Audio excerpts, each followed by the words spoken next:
For the last 8 months, I've lived in Da Nang, a growing digital nomad hub in central Vietnam. And today I'm going to ask the digital nomads what they do to make money online and how they afford to live a nomadic life. These interviews were conducted at Coworking Da Nang. Huge thanks to them for allowing me to film in their beautiful garden space. Where do you come from and what's your experience? How did you become a digital nomad? I'm from Russia. I left it in October 22nd because something happened. So after that, I never went to Russia. Yeah. So for last almost three years, I'm a nomad. I'm 23 years old, so it's quite large portion of my life. And I started with Serbia because it's where my company head office. I worked in Yandex. It's biggest IT company in Russia. So, but after I changed jobs, I lived for some time in Georgia. I traveled to different countries in Europe, and when my Schengen visa expired, I decided that it's time to travel to Asia, and I lived for 3 months on Bali. I lived in Seoul for 2 months. Wow. And since November, I live in Vietnam. I lived for a month in Dalat, and since the end of December, I live in Da Nang. Wow. So great. yes, so it's a quite long story. No, yes, that's but good. yes, it's nice that I had some time to live in Europe and to live like in Asia. You have incredible experience. Yeah. And by the way, what are you doing exactly? Are you a software engineer? Yes. I'm software engineer. I program on Java, and I worked in Yandex, and after that I work in GridGain. We make a distributed database called GridGain. Okay. Yes, it's American company but founded by a Russian, All right. as often happens, you know. Thank you for sharing your experience. It could be a harsh question for some people, but I may ask you because you seem open. How much money do you do on average monthly? If you don't want to say it, it's okay, I understand. It's okay. I earn $5,000 a month. I'm a middle engineer, and it's good money because I'm employed in Georgia, so I pay 1% taxes. So yeah, I get almost all of this money. So yes, it's much easier for me to be a nomad with quite good salary. So maybe my experience won't be might be not so helpful for. No, I think that's very useful because there is so many people, me included, who have the same goal to reach at first $5,000. Yeah. It's amazing because you could basically live everywhere. And when I say live everywhere, maybe you have experience on that either because you live on many points on the planet. What is, from your point of view, the best place to work online? Okay, I think that there is no best place because problem that in many countries you don't have fixed climate. So for some time it's good weather, it's nice and warm, not very hot as I feel right now. Yeah. Yes. But after some you spend some time there and it becomes too cold or too hot, and I have to move. Yeah. Also, it depends like where are your colleagues located. So the time zone, for example, I work with people who live in Europe. So for me, it's okay to live in Vietnam, but it's much harder. It was much harder to live in Seoul because time difference is bigger. And 2 hours more. Yes, maybe. yes. Yeah. All right. So with America, like I would not be able to work with people in America because it's too much of a difference. Yeah, but sure. I love Da Nang because right now it's not too expensive, not too many people.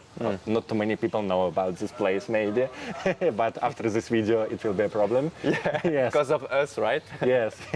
So like it's city with a quite good infrastructure. Yeah. But it has a beach. It has a lot of co-working. For example, this one, co-working Danang. Yeah.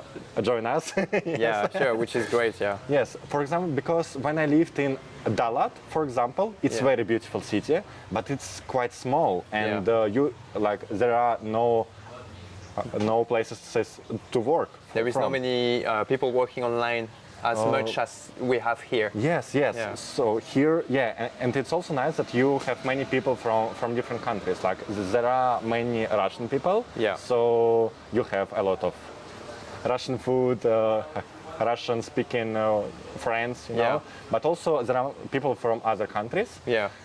So you're not stuck in like your circle.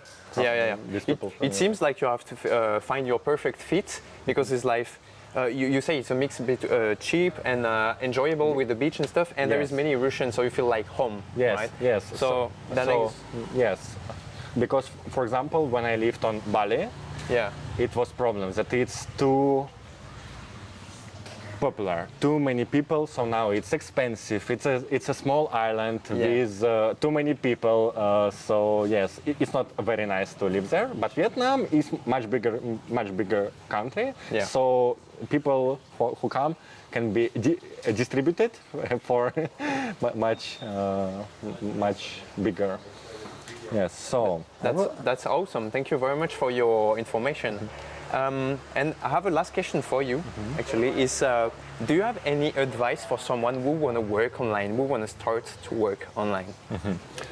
I think I have many advices, but let's say there is someone who watched this video, have no knowledge, and maybe currently, how to say, maybe stuck in the 9-to-5 job they want to escape that by freelancing, or want to try something else and chasing dream by working online. Do you have any advice for this person?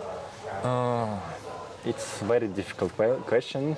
It is, because I think that mostly we are just lucky that we could jump on this train. So maybe like this, and also this life is actually not for everybody. It's very tedious to always move. Like you can't take all of your friends to the country you move to. Yes, you always have to learn to live in this country, and it's not very easy to find a good paying remote job. Because, for example, when I lived when I worked in Yandex, like for some time it was a full remote, but they started to they decided that they want to get people in the office. In the office, So yes, you have to intentionally look for a job that allows it. So for example, if you have a desire to travel, you should not start working in I don't know, becoming a doctor, or a teacher, or maybe you should take some action on what you want to do. Yes, you have to keep in mind when you choose your job that you should be able to work remote. And Filipp, do you know that software engineer job gonna be still relevant in 5 years with all AI and stuff? I think that it will become much more difficult to become a software engineer, because maybe some companies will try to cut their expenses by using AI instead of using people, junior engineers. Yes, but I don't think that AI could replace like more advanced engineers, because it's not very easy. Like now it makes many stupid mistakes. For example, it can't you can't really build a project using AI.